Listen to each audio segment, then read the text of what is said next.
प्रिय छात्र छात्राओं नमस्कार। आज की कक्षा में हम प्रमुख कथा साहित्यकार भगवती चरण वर्मा पर चर्चा करेंगे। उनका जन्म सन 1903 ईस्वी में शफीपुर जिला उन्नाव में हुआ। उन्होंने इलाहाबाद विश्वविद्यालय से बीए की उपाधि प्राप्त की। उसके पश्चात एलएलबी अर्थात कानून की पढ़ाई की और वे वकील बन गए।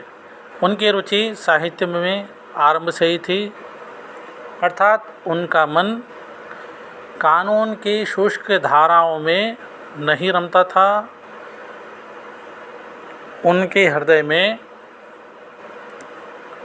काव्य को लेकर काव्य अध्ययन को लेकर तरंगे उठा करती थी, जिसके चलते उन्होंने साहित्य की ओर अपना ध्यान किया। वे मात्र कथा साहित्यकार ही नहीं, प्रमुख कवि भी थे। वे छायावादोत्तर काल के प्रसिद्ध कवि माने जाते हैं, अर्थात 1936 के बाद के समय के। मस्ती, आवेश और अहम उनकी कविताओं के केंद्र में है। जैसे उनका काव्य मस्ती भरा और उसमें गति होती थी, आवेश होता था, और वह अहम की बात करते थे, अर्थात मनुष्य को अहम भी रखना चाहिए, या वे व्यक्तिवादी थे। मधुकन, प्रेम संगीत, मानव और एक दिन उनकी काव्य कृतियाँ हैं।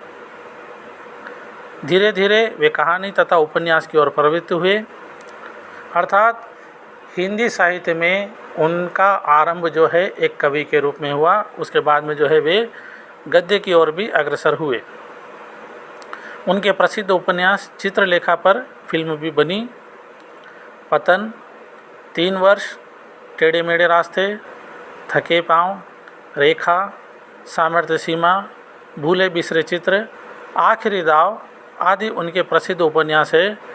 ये प्रेमचंद परंपरा के कहानीकार के रूप में जाने जाते हैं। वैसे तो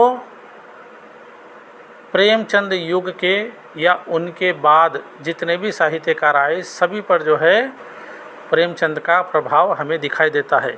किसी पर ज़्यादा था तो किसी पर आंशिक, लेकिन प्रभाव था ज़रूर। खिलते फूल, इंस्टॉलमेंट, 2 बांके आदि उनके कहानी संग्रह है। उनकी गद्य और पद्य की भाषा सजीव और मार्मिक अनुभूतियों के उद्घाटन में समर्थ है। उनकी भाषा सजीव हुआ करती थी, उसमें प्रवाह था, उसमें लावण्य था।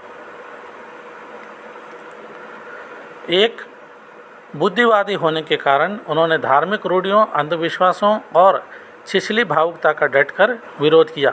वे तर्क पर विश्वास करते थे, भावनाओं की जगह भावनाओं को भी महत्व देते थे, पर निरी भावनाओं की जगह बौद्धिकता में भी वे विश्वास रखते थे। इसलिए जो अंधविश्वास हमारे समाज में व्याप्त है या हमारे समाज को आगे बढ़ने में गतिरोध उत्पन्न करने वाले अंधविश्वासों की उन्होंने अपनी कहानियों या उनके पात्रों के माध्यम से या उपन्यासों में खूब खबर ली। उनकी प्रायश्चित नामक कहानी इस दृष्टि से श्रेष्ठ मानी गई है। वर्मा जी की धारणा है कि जीवन में भावना का भी महत्व है, लेकिन मानव को विवेकशील होने के नाते बुद्धि के द्वारा योग्य अयोग्य की जांच करनी चाहिए। कई परंपराएं किसी समय किसी विशेष परिस्थिति में प्रारंभ हुई होगी, आज वैसी परिस्थिति नहीं है, आज वैसा समय नहीं है। अर्थात उन परंपराओं को मानने से पहले एक बार वर्तमान के समय की कसौटी पर कसकर हमें देखना चाहिए, या वर्तमान की परिस्थितियों में वे परंपराएं आज प्रासंगिक है या नहीं, इसकी भी जांच हमें करनी चाहिए। वर्गभेद, छुआछूत, बाह्याडंबर आदि कुरीतियों का प्रतिपादन वर्मा जी ने विविध संदर्भों के द्वारा अपनी कहानियों में किया है।